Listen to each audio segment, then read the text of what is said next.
This is the Spy Martinson Show. Hear me out. Do not buy a house in the Philippines. Do not build or buy a house in the Philippines. If you are in the UK, the US, Italy, Germany, Netherlands, Australia, New Zealand, China, Japan, South Korea, wherever you are, do not buy a house in the Philippines. And here is why. Hello, everybody. The name still remains Spy Martinson, and this is what a famous person once said. And as you know it, we try to tell you what a famous person once said. So, take a step. Today, we're going to talk about a very sensitive topic, which is not that sensitive. Well, you will decide by the end of this video.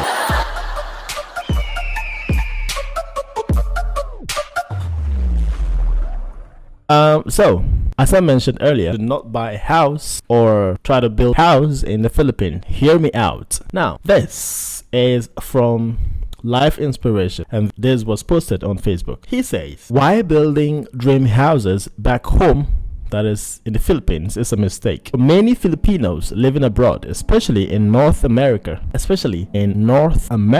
there is a common dream: build a big, beautiful mansion back home. It's a symbol of success, a way to show family and friends that indeed you have made it. It is a way to show friends and family back in the Philippines that all the years of sacrifice have paid off, and that you are somebody. But more often than not, this dream benefits others more than the person who worked so hard to make it happen. Take Victoria, a caregiver in Toronto. She left the Philippines in her 30s to work abroad, dreaming of building a big house for her family in her home province of Ilocos. Over the years, Victoria sent most of her earnings back home to construct a 2-story, 6-bedroom house with a balcony overlooking the fields. The house was her pride and joy, something she imagined retiring to someday.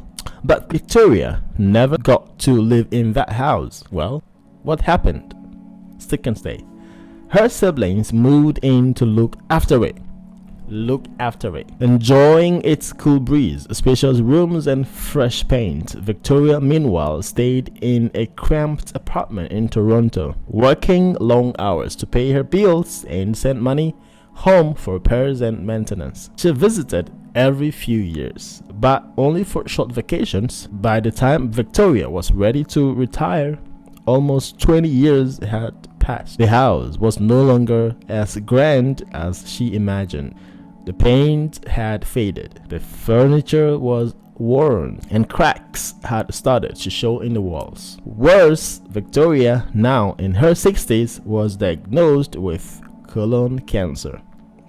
She passed away before she could even book her flight back to Philippines.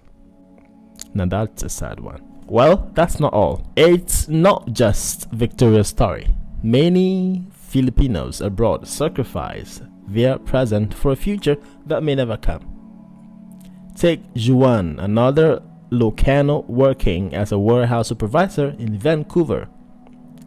He spent 12 years building a 9-bedroom house in Ilocos. He planned to retire there, but in the meantime, his cousins lived in the house. They held parties, enjoyed the comforts, and even rented out some rooms to neighbors. Juan worked tirelessly, ignoring his health and delayed medical checkups. Never do that. By the time he was diagnosed with lung cancer, it was too late. He passed away at 55, never setting foot in the house he worked so hard to build. His wife and children, who had no plans of returning to the Philippines, sold the property. So, why do we do this? For many Filipinos, building a house back home is tied to pride and societal expectations. It is about showing the neighbors and relatives that I made it. Thank God I made it. But at what cost? When you finally return home in your old age, what will you do with a massive house at 65 or 70? You will likely not you will likely want something simple and easy to manage. Maintaining a mansion, cleaning the rooms, repairing the roofs, or paying for electricity can become a burden, not a joy. Compare this to retirees in North America.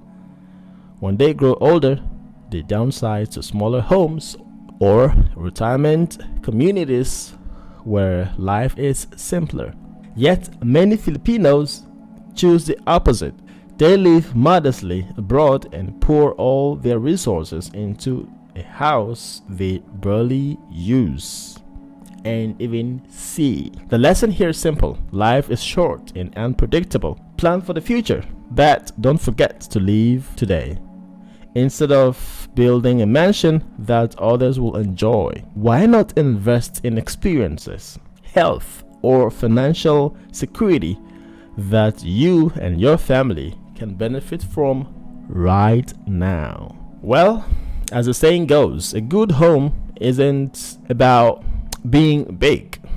It's about being happy and the people living in it. So, while dreaming of Philippines, don't forget to make the most of your life wherever you are. Live wisely, fully, and don't let your dreams become someone else's reality. Well, that's it. And this is not to the Philippines alone. I am not a Filipino, but I can relate to this because it is not only Filipinos that do this. A lot of people all over the world do this also. Where I come from, it's the same thing. You go to Vietnam, you go to South Africa, Japan, Mexico, wherever you go to, people try to do something way back home. They try to build houses, and the truth is none of them try to go back, even if the condition improves significantly compared to what it used to be in the after the time they left. They still do not go back. So why do we do this? Why do we always try to build houses way back home? This actually hits me. Well, let me know what you think in the comment section. In the meantime, some people reacted to this very post, and so I'm going to take my time to read a few of them to you to see what other people think. Now, this is Saif al-Islam. I hope I got the name right.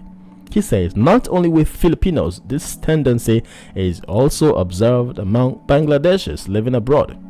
It often results in wasting time and resources. While it's admirable to build a home for your parents or siblings who may not be as fortunate or who can't live the same life you have abroad, it should be done with their needs in mind rather than as a show of wealth that wastes your hard-earned money. Instead, focus on creating a comfortable living space for yourself and your family abroad, as you are the one who works hard every day. You deserve a better place, not just a tiny apartment or house. This is very true. And if you are one of those who try to save everything that comes your way to manage just because you want to build the big mansion way back home, which you may never go to enjoy, then you should change it now. This is for you. A word to the wise is enough. Another person says, this is Susie Batista. She says, you are perfectly right. Of course, there's no two ways about it. Megan A. Bryan, I hope I got the name right. She says, yes, a place to live, a comfortable house is enough. We are all growing old, and so we need to have the best of everything for ourselves. If you are 90, you go home at age 60, 70, 55. What do you need a 4-bedroom for? What do you need a big story building for? You even need to pay somebody to clean it for you.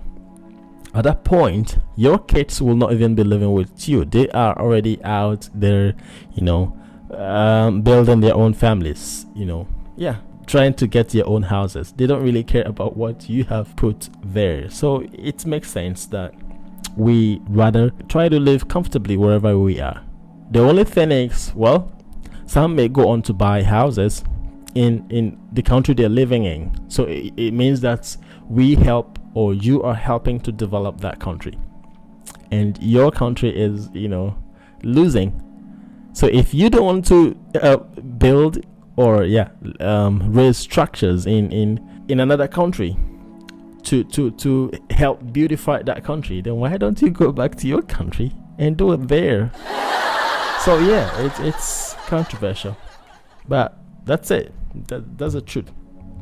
Irene says truth hurts. That's it. Tori Bio says Filipinos have a very strong sense of pride, no matter what status they are in. A house is not a home if you're not living in it, if you own it. But a Christian home has left its legacy to their children and grandchildren as their inheritance. But a Christian home has left its legacy to their children and grandchildren as their inheritance. Sadly, these stories have to be an example that can be avoided if future plans is directed within the family concept of consideration. Otherwise, things like this will always happen. I don't understand what this is. Yeah, it's kind of confusing what he or she is trying to put across. Annie says, only build a small decent home if you are there, or else someone will enjoy it for you while you work hard to pay for it. It's sad. That is very true. Okay, so Lou says, since my childhood was born here, this country has become my home. If I were to build a house, it will only make sense to do so where my family is. When my child took their first breath, to me, giving birth somewhere else would imply that my current home isn't safe or suitable enough to raise my child.